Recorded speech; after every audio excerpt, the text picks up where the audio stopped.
examen físico en la edad gestacional. En la edad gestacional habíamos dicho que la término incluía entre la semana 37 hasta la semana 41 6 céntimos o menor de 42 semanas.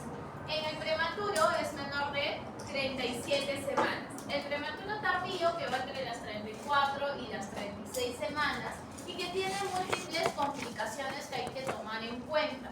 Si bien las complicaciones no son tan agresivas o tan severas como en los prematuros extremos, sí hay que valorar ciertos riesgos para, por ejemplo, taquicardia transitoria de recién nacido, no precisamente enfermedad de membrana hialina va a ser nuestro primer diagnóstico en pensar, sin embargo sí hay que considerarlo. En el post-término, aquel que va más allá de la semana 42. ¿Con qué escala valorábamos la edad gestacional? Con Kapur. Existen otras clasificaciones o otros test. El otro test es el test de Archer, en el cual ayuda, pero suele ser inespecífico, en el cual no lo usamos de la forma rutinaria. El test de Ballard es un test que se va a dar para los prematuros y se evalúa a las 48 horas de nacido. ¿Ya? Entonces el de Ballard me va a ayudar en los recién nacidos prematuros, idealmente después de las 48 horas. ¿Qué es lo que tendría que también tener en cuenta? La fecha de última regla para comparar con mi edad con mi escala o test de Capurro y poder comparar, El recién nacido saludable o el recién nacido vigoroso es aquel que nació a término, que respira o llora y tiene buen tono muscular. ¿Y cuándo tiene buen tono muscular? Cuando está en cuadriflexión, que es la postura normal del recién nacido. El prematuro suele ser un poco más flácido y va a adoptar la postura del exterior. Tenemos que acostumbrarnos a ver recién nacidos para poder diferenciar cuándo es un recién nacido saludable o cuándo estoy frente a un recién nacido no vigoroso o no saludable o que me puede conllevar a alguna patología. La exploración del recién nacido incluye desde el lavado de manos. Ya sabemos que estamos dentro de los 5 momentos, ¿cierto? Puede ser cefalocaudal, no existe un orden en específico. Sin embargo, para no olvidarnos de alguna parte del cuerpo, empezamos desde la cabeza, ¿cierto? De forma cefalocaudal no es obligatorio, pero sí nos va a generar un orden y una estructura de no olvidarnos algún órgano en sí. Antes de revisar, tenemos que recordar que teníamos que haber hecho una buena historia clínica, ¿cierto? Debo saber a qué niño voy a revisar, la edad gestacional, el peso. Tiene que ser un ambiente temperado. Tiene que ser idealmente con la mamá para poder aclararle las dudas. ¿Qué es esto? ¿Qué es lo que tiene en la cabeza? ¿Qué es lo que tiene esas lesiones en la piel? Idealmente la visita tiene que ser al costado de la mamá. No existe una secuencia, pero hay que aprovechar ciertos momentos de tranquilidad cuando el recién nacido de repente ya está cambiado de pañal y ya ha sido lactado. ¿Para qué? Para que no esté irritable y no nos permita poder hacer una evaluación adecuada. Dejar al final maniobras que podrían irritar al recién nacido, que puedan estar haciendo los que lloren y que nos dificulte el examen físico. La edad gestacional, mediante la escala o el test de Archer, evalúa los pliegues plantares, el pabellón auricular, el cabello, el nódulo mamario y los genitales. De igual manera me va a poder valorar la edad gestacional, pero no es uno que me vaya a dar en la parte práctica de forma rutinaria. El que usamos en la parte rutinaria es la escala o test de Kapur. ¿Y cómo era el Kapur? ¿Cuántos parámetros tenía? 5. El puntaje lo sumaba más 204 y lo dividía entre 7. ¿Ya? El puntaje lo sumaba más 204 y lo dividía entre 7. Ese me iba a salir la edad gestacional.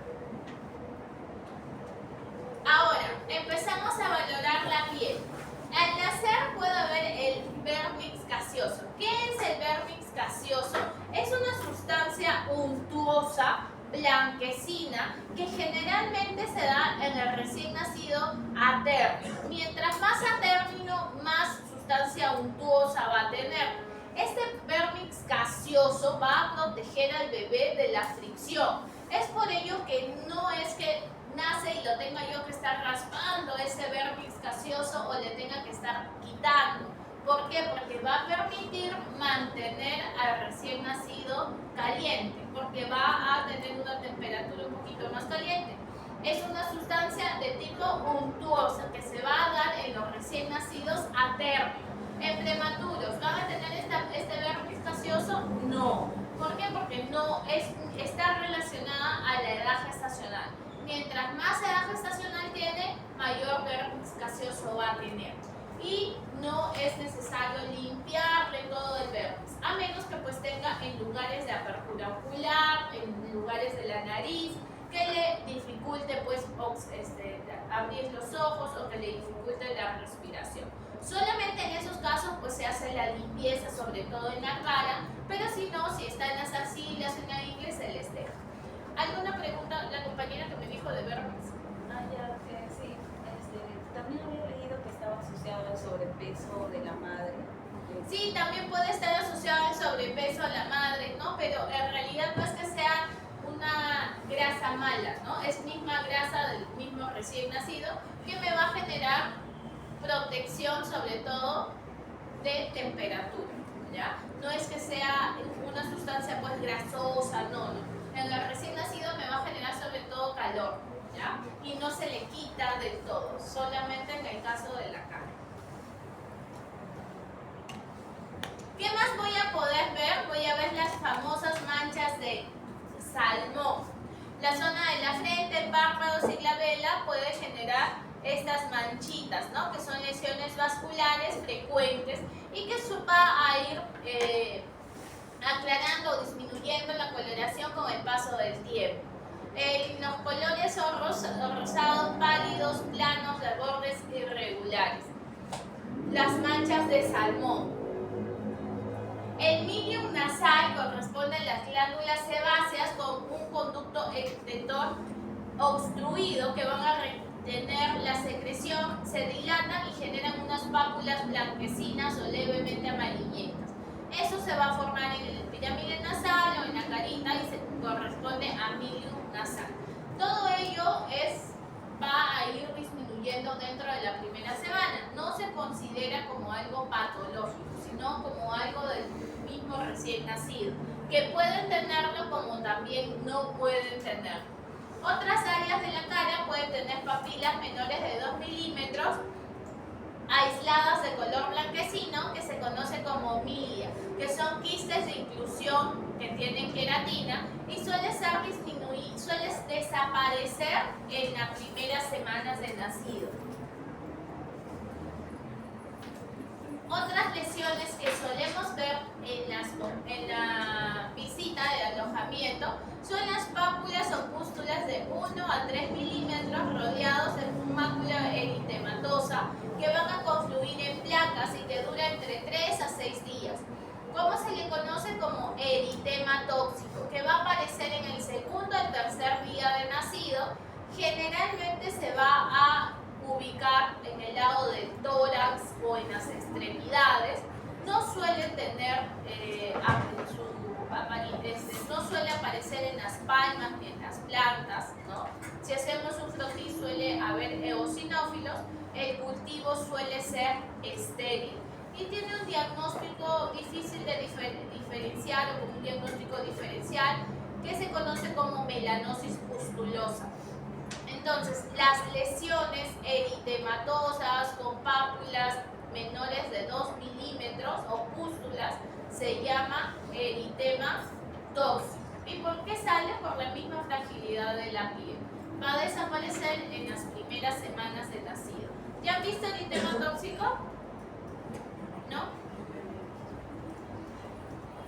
Hay cambios en la coloración de la piel debido por fenómenos vasomotores, es decir, por el frío, ¿no? El eritema neonatorum, que va a generar un cambio en la coloración y que el recién nacido se aprecia intensamente rubicundo en la superficie corporal, que va a ocurrir después de 6 horas aproximadamente y puede estar relacionado por los cambios de la temperatura. El cutis marmorata o lividus reticularis se va a observar en los primeros días de vida como una coloración medio reticulado marmóreo, violáceo en extremidades y troncos, que también se da en respuesta al frío. Al paciente se le abriga y suele desaparecer. El fenómeno de Arlequín, que es poco frecuente, que se da solo en un 10% de recién nacidos y suele ser un problema fugaz, que se da una coloración en la mitad del cuerpo y que no es tan frecuente. La acrocianosis, que es la coloración cianótica de manos y pies, y puede haber también peribucal y esa respuesta al frío, ¿ya? Si por ejemplo yo veo que la cianosis no solamente es acrocianosis, sino también en cara, cianosis en cuerpo, yo tengo que descartar que este paciente esté con saturación baja. Para ello voy a hacer mi tamizaje cardíaco, que lo van a hacer ustedes, que es el tamizaje de la saturación preductal y la saturación postductal, que se halla en la mano derecha y se halla en cualquiera de los dos miembros inferiores. Si la saturación tiene un mínimo del 92% o un diferencial de más de 4% entre uno y la otra, yo estoy frente a un tamizaje cardíaco positivo, y esto me puede conllevar a una cardiopatía compleja, como por ejemplo transposición de grandes vasos, tetralogía de Fallot, anomalías de Epstein, que son problemas cardíacos complejos. Entonces, si yo veo cianosis, no solamente atrocianosis, sino en la mayor parte del cuerpo, yo tengo que sospechar en una cardiopatía y tengo que saturar a este paciente.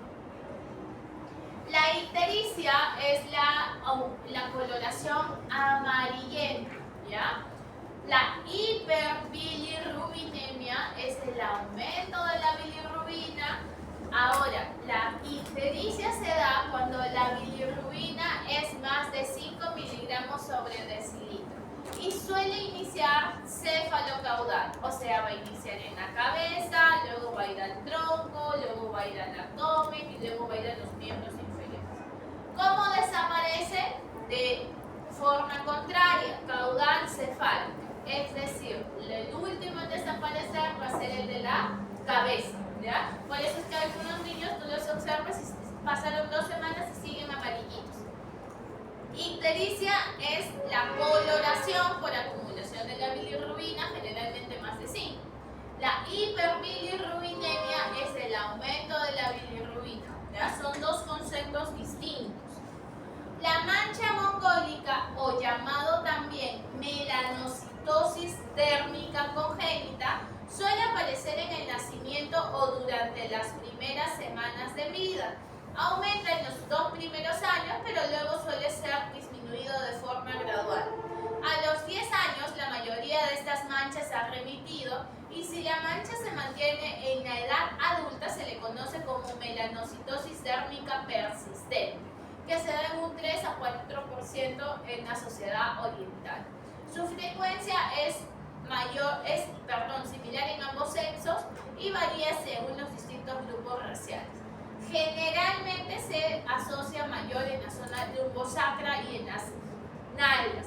Se conoce como aberrante cuando se presenta en áreas atípicas, como por ejemplo en los hombros, el cuero cabelludo y extremidades.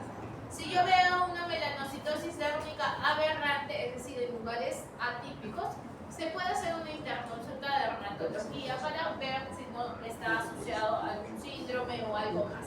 Pero si no, usualmente esta mancha mongólica suele ser benigno y va a ir desapareciendo. Su nombre científico es melanocitosis térmica. En el abdomen, si no veo nada, generalmente examino y voy a ver el cordón umbilical. Ahí se me escapó la palabra del doctor. Palpa el abdomen en busca de posibles malformaciones, ¿ya? En búsqueda de masas. Que generalmente el abdomen es cilíndrico y globuloso, la pared suele ser densa, suele ser lisa, y puede haber diástasis de los rectos abdominales, generalmente asociado a cromosomopatías como por ejemplo el síndrome de Down o prematuros o la raza negra. El hígado palpable a 2 a 3 centímetros por debajo del reborde costal, que puede ser fácilmente lesionado, y podría hallarse el bolo inferior del vaso, que puede ser palpable en un 10% de los recién nacidos. Entonces en el abdomen valoro de que no haya ninguna masa, o en la palpación puedo encontrar tanto el hígado como el vaso. ¿Y qué voy a observar en el cordón umbilical? Voy a observar mis dos arterias y mi vena, rodeado de mi gelatina de cuarzo.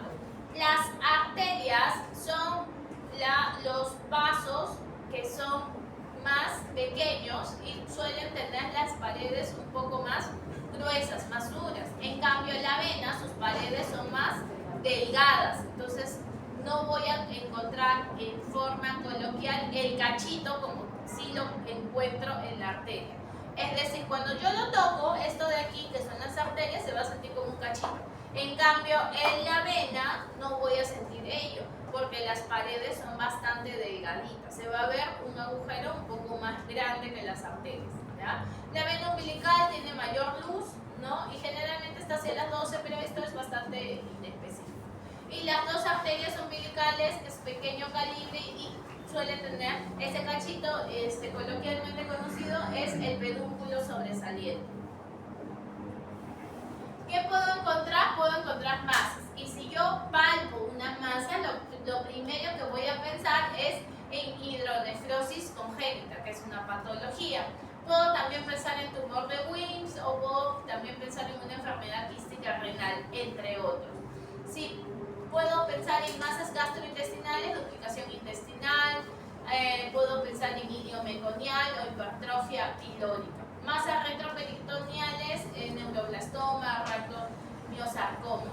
Hepatobiliares o esplenomegalia, puedo pensar en hepatoblastoma o TORCH o anemia hemolítica. Si hay masas genitales, tengo que descartar que no hay una masa ovárica. Todos ellos son diagnósticos diferenciales si es que voy a palpar una masa.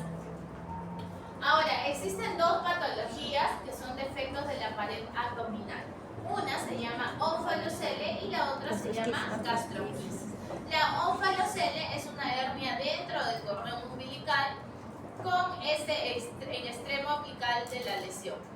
Puede contener cualquier víscera como intestino, hígado, estómago, y está asociado en un 67% a anomalías como trisomía 13, 18 y 21, ¿no? Edwards, Patau o síndrome de Down, con una mortalidad del 30%. El otro diagnóstico es gastroquisis, protrusión de intestinos a través de la pared abdominal, por defecto el lado derecho del cordón umbilical. No hay una pared que lo cubra. Puede relacionarse con atrés intestinal primario y te da una mortalidad del 10%. ¿Quién te da más mortalidad? ¿Gastroquisis o ónfalocele? Ónfalocele, con un 30%.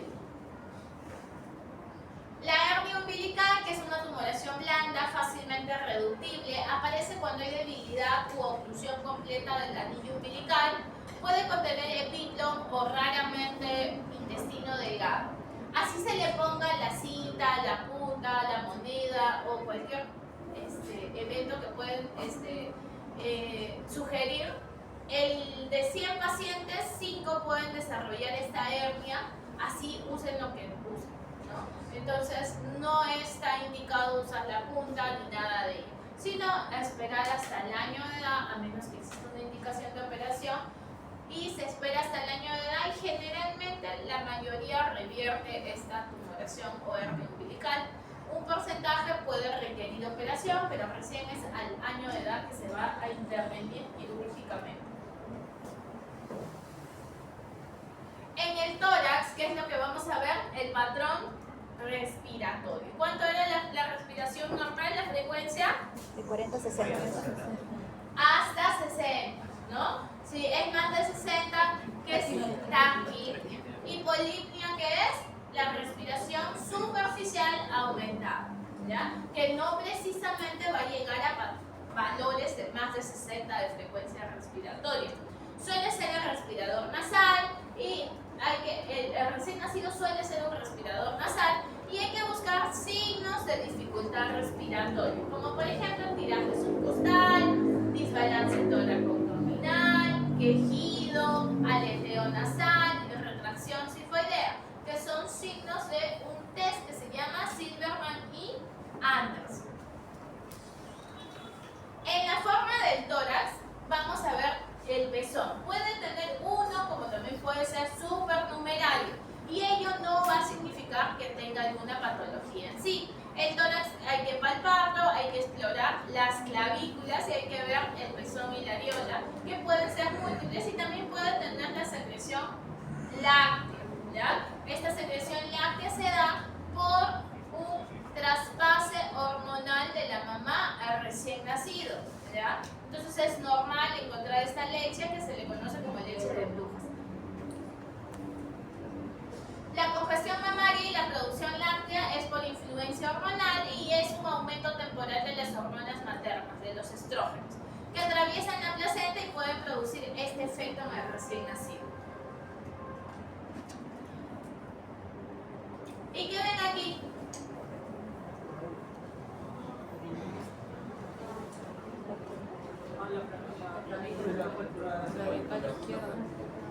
No, la derecha sería. ¿Qué hay? Hay una fractura de clavícula de tipo desplazada, ¿ya? Yo valoro en pacientes que puedan haber tenido parto traumático o en macrosómicos o en general, siempre valorar la clavícula.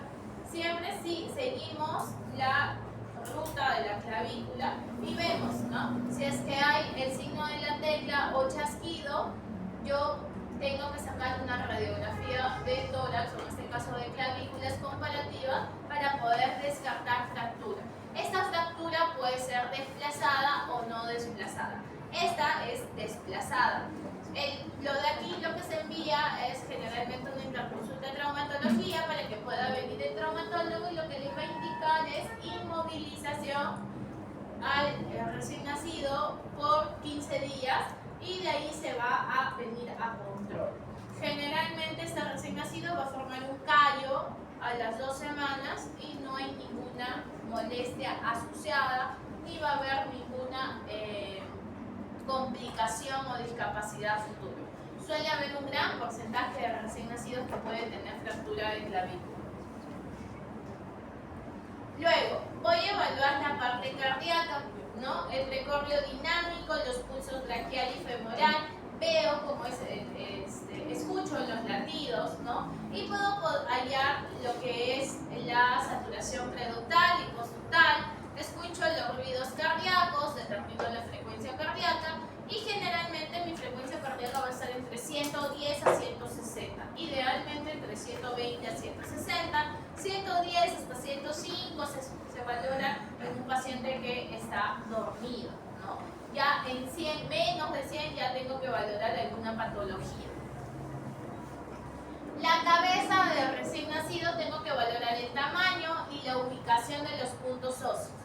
Tengo que ver si hay la tumoración o edema, que se conoce como caput. Puede haber un hematoma, que es el cefalohematoma, o puede haber un hematoma subgaleal. Ahora, en caput y en cefalohematoma, yo tengo que tener en cuenta 4 diferencias. Uno es el momento de aparición. El momento de aparición en el momento del parto es el que suele ser caput. El que demora a las horas o a los días es el cefalohematoma. Segundo, el lugar de aparición. A nivel del tejido celular subcutáneo es el caput. Debajo del periósteo subperióstico es el cefalohematoma. Tercero, el momento de desaparición, el primero que va a desaparecer, ¿cuál sería? El caput, porque es el primero en aparecer. El último en desaparecer es el cefalohematoma, que puede demorar entre 4 a 8 semanas. Y la última diferencia es quién respeta suturas. El caput no respeta las suturas. Una tumoración blanda que es desparramada, por así decirlo. En cambio, el cefalohematoma sí va a respetar las suturas. Esas 4 diferencias las tienen que tener en la cabeza, ¿ya? ¿Quién cree que puede producir ictericia? ¿El caput o el cefalohematoma? El cefalohematoma, porque recuerden que va superior, ¿ya? El cefalohematoma es aquel que puede provocar ictericia. Entonces, si yo ya tengo esas 4 diferencias, simplemente lo demás es solo concepto. Bordes mal delimitados, no respeta sutura, edema a nivel de tejido celular subcutáneo en un parto prolongado, es decir, en el momento del parto. En cambio, el cefalohematoma es un periósteo, respeta sutura, generalmente en la zona parietal. El sangrado puede ser lento y progresivo. El hematoma subcalial suele ser raro y puede haber un sangrado en vasos, ¿no? A nivel de la aponeurosis del cráneo, ¿no? Y puede generar una masa de mal delimitado. Es una entidad poco prevalente que se va favoreciendo porque la galea está débilmente unido al pericráneo y el espacio subcalial presenta un gran aporte de vasos sanguíneos. La etiología más frecuente suele ser traumática, como antecedente de un parto instrumentado o por incluso maltrato infantil. No es tan frecuente. ¿Qué más tengo que valorar? El tamaño del perímetro cefálico. Si el perímetro cefálico está menos de 10 por percentiles, puede ser que sea un problema genético, que la mamá, papá, familia del papá tengan pues la cabeza más pequeña. O puede ser también un proceso infeccioso como TORCH, puede estar asociado a Patau o a Edwards, puede ser ingesta de alcohol de la mamá. Si yo hablo de macrocefalia, es decir, el mayor del percentil 90, puede ser también familiar, ¿no? Antecedentes de familias con perímetro cefálico aumentado, o puede ser que tenga hidrocefalia o acondroplasia. Las fontanelas amplias sospechan hipotiroidismo en las trisomías o en los desórdenes óseos. Cuando el cierre es precoz de las fontanelas antes del año de edad, se llama craneosinostosis. ¿Y cómo lo mido? El perímetro cefálico se mide la distancia que va desde la parte por encima de las cejas y de las orejas hasta la parte posterior. ¿Cómo se llama la parte anterior? La parte de la glabela hacia la parte más posterior, que se llama occipucio. Las fontanelas hay de dos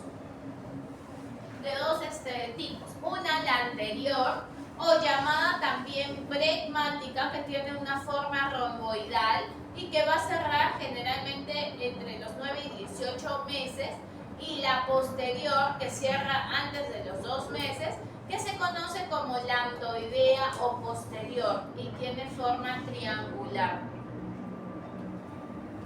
Los pabellones auriculares suelen ser simétricos, el tercio superior del pabellón por encima de la línea imaginaria que pasa por el ángulo de los ojos. Sin embargo, si ello no se encuentra en la altura y está más abajo, tengo que descartar problemas renales o cromosomopatías. El pabellón tiene que estar íntegro y el conducto auditivo externo tiene que ser permeable. Puede haber papilomas o fositas preauriculares, restos de estructuras branquiales embrionarias, que puede estar asociada a problemas renales. Por eso cuando vemos estas fositas o estos papilomas, se puede sacar una ecografía renal en búsqueda de una malformación.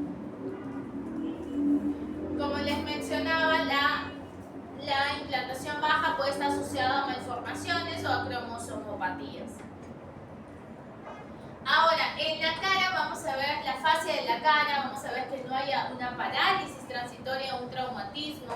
Hay que valorar que no tenga un puente nasal corto, ¿no? o puente nasal prominente, como caso de los pacientes las trisomías 21. Hay que ver que las fosas nasales estén permeables, el pabellón auricular, el conducto auditivo externo esté normal. En los ojos generalmente suele estar cerrados, puede haber un edema palpebral, puede haber hemorragias subconjuntivales. Las pupilas suelen estar isocónicas, son normorreactivas, ¿no? Puede haber en la córnea y cristalino no tiene que tener opacidades. La nariz tiene que ser poco prominente y flexible. Podría haber un aleteo inicial en el periodo de adaptación, que suele ser normal, pero en el paso de las horas ya no debe de tener, porque si no estoy pensando que tiene un distrés respiratorio. La respiración no tiene que ser ruidosa y las guanas suelen estar permeables. Pueden nacer con dientes, que puede ser una condición normal. La boca y el paladar es simétrico, íntegro, los labios suelen ser íntegros, suelen ser rosados, húmedos. Pueden tener estos, en el paso de los días, estos cojinetes o callos de succión, que va a ser un acúmulo de grasa por la misma técnica de succión. Pueden tener quistes blanquecinos de contenido mucoso a nivel del paladar, que se conoce como perlas de Epstein. En la cara podemos observar compresión del nervio contra el promontorio, sacro o uso de forceps durante el periodo expulsivo, y observamos lo que es la parálisis, que lo vamos a ver en complicaciones del parto traumático. En la boca del paladar podemos encontrar labio leporino y paladar hendido. En estos pacientes, por ejemplo, le damos la lactancia con tetina y instruimos a la mamá hasta que se le pueda generar la operación. El cuello suele ser corto, puede haber un pliegue, móvil en todas las direcciones, simétrico, no hay masas ni lesiones anormales, y si hay masas sospechamos en quiste branquial. Cuando la cabeza se encuentra inclinada hacia un lado por rotación hacia el lado contrario y encontramos una alteración a nivel del músculo esternocleidomastoideo, sospechamos de tortícolis congénita. Esta tortícolis congénita con terapia va a ir disminuyendo. La piel redundante hay que buscar que no esté asociado a algún síndrome, como por ejemplo el síndrome de Turner o el síndrome de Down. ¿Qué vemos en el tórax? Vemos que no tenga alguna alteración, como por ejemplo la excavación o el tórax excavatum, la hipoplasia o agenesia unilateral del pectoral mayor, que está asociado a síndrome de Poland. Los pezones separados o hipertelorismo mamario asociado al síndrome de Turner. En los genitales, que vamos a ver a nivel masculino, vemos la coloración y tamaño variable. Generalmente los testículos suelen estar en el escroto o podrían estar en el conducto inguinal. Cuando el testículo no está descendido se le llama testículo no descendido o criptorquidia, que puede ser unilateral o bilateral. El pene suele tener tamaño de 3 a 4 centímetros, hay que buscar que no tengan, por ejemplo, el meato en la punta, tenemos que buscar que el meato esté en la punta del glande o no esté asociado a alguna patología que se conoce como fimosis. El prepucio generalmente se encuentra adherido al glande, los testículos están descendidos en neonatos mayores de 38 semanas, hasta las 36 semanas suelen no estar descendidos. En cambio, ¿qué vemos en las niñas? A nivel femenino, un tercio de las niñas, la vulva está entreabierta por el menor desarrollo de los labios mayores. El meato uretral está por debajo del clítoris. El clítoris tiene una longitud de aproximadamente 1 centímetro. El orificio vaginal está cubierto por himen y puede haber un flujo blanquecino o una pseudomenstruación en los primeros días de nacido. Y esto también suele ser hormonal, por una influencia hormonal materna. Aquí, por ejemplo, vemos genitales ambiguos, ¿no? Que podemos ver los labios mayores y lo que es el pene. Aquí descartamos hiperplasia suprarrenal congénita o cuando tienen los genitales ambiguos. En esta fotografía de aquí vemos, por ejemplo, una masa extra, ¿no? Descartamos hernia inguinal. Y la salida del meandro urinario de una forma que no es en la punta del glande se conoce como hipospadia y epispadia. El aumento del volumen testicular se le conoce como hidrocelia. Cuando descartamos luxación congénita de cadera, generalmente en el macrosómico, en el varón, en el que ha nacido de parto podálico o en el que ha tenido un antecedente familiar. ¿Qué hacemos? Dos maniobras de Barlow y Ortolani. ¿Qué hago con Barlow? Barlow luxo la cadera, genera una cadera inestable. En cambio, Ortolani reduzco la cadera. Ortolani coloco el dedo índice debajo y dedo pulgar sobre la parte externa de la rodilla o en trocantes menor y se genera un chasquido palpable de entrada y salida, es decir, aparece en abducción. Abro la cadera hacia afuera, cadera luxada. En cambio, Barlow es una prueba a la inversa, hacia adentro, cuando se unen las rodillas y se puede percibir el deslizamiento de la cabeza femoral fuera del acetábulo y esta maniobra intenta comprobar la luxabilidad de una cadera, puesto que impulsa una cadera luxable fuera del acetábulo. A nivel neurológico tengo que ver la conexión con el medio, la apertura ocular, los movimientos de la cara, si está reactivo al sonido. En el examen motor tengo que ver el tono muscular, tengo que ver la motilidad y la fuerza que se da generalmente a partir de las 32 semanas, ¿no? Y también tengo que valorar todos los reflejos que son el de Moro, el de presión palmar y plantar, el reflejo de búsqueda, el reflejo de succión y el de marcha automática que les voy a enseñar en un video.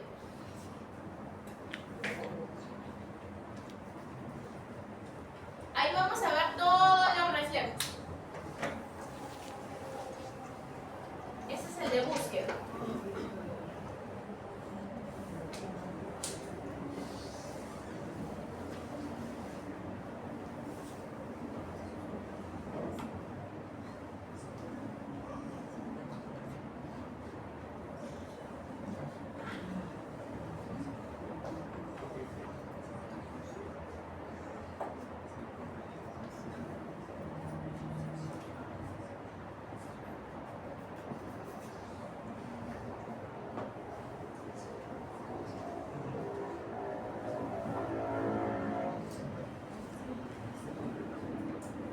De succión,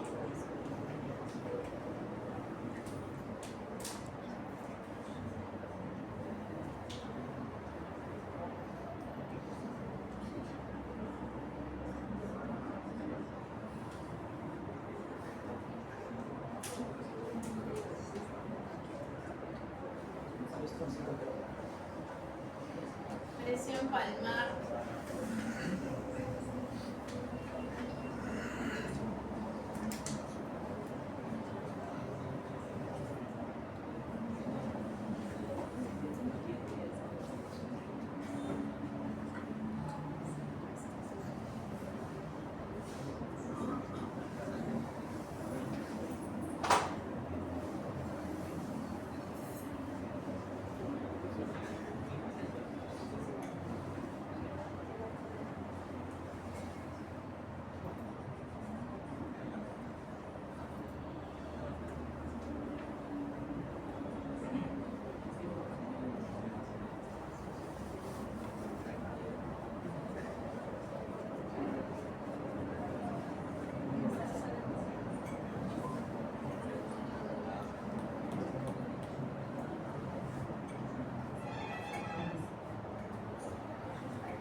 Se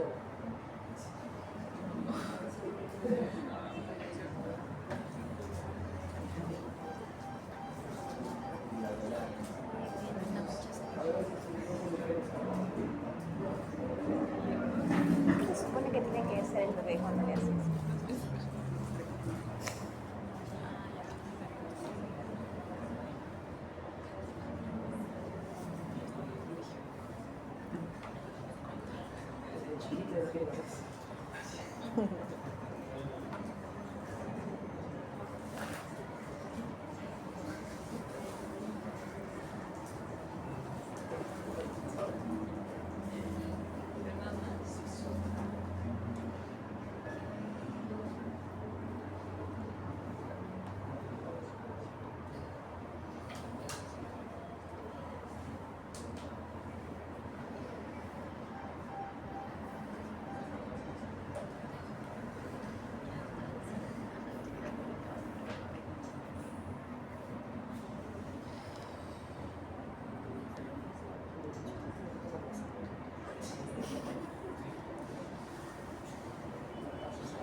prácticas de en alojamiento, ¿ya?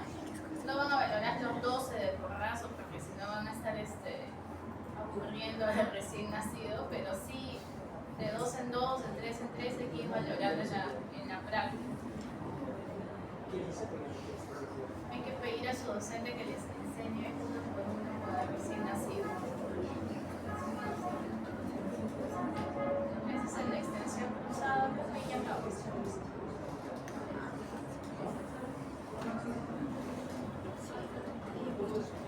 Igual ya está en el mismo video.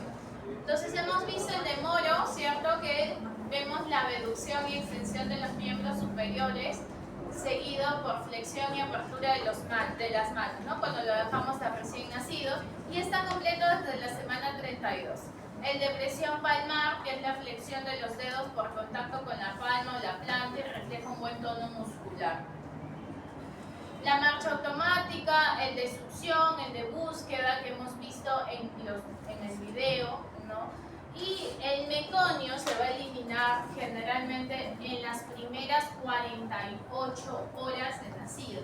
Si demora más de 48 horas hay un riesgo de tapón meconial o hay que buscar una enfermedad como por ejemplo la enfermedad de Hirsch, ¿ya? Entonces el meconio va a ser expulsado dentro de las primeras 48 horas. La orina, la primera diuresis, se da dentro de las primeras 24 horas de nacido también, ¿ya? No sé si tienen alguna pregunta. Entonces,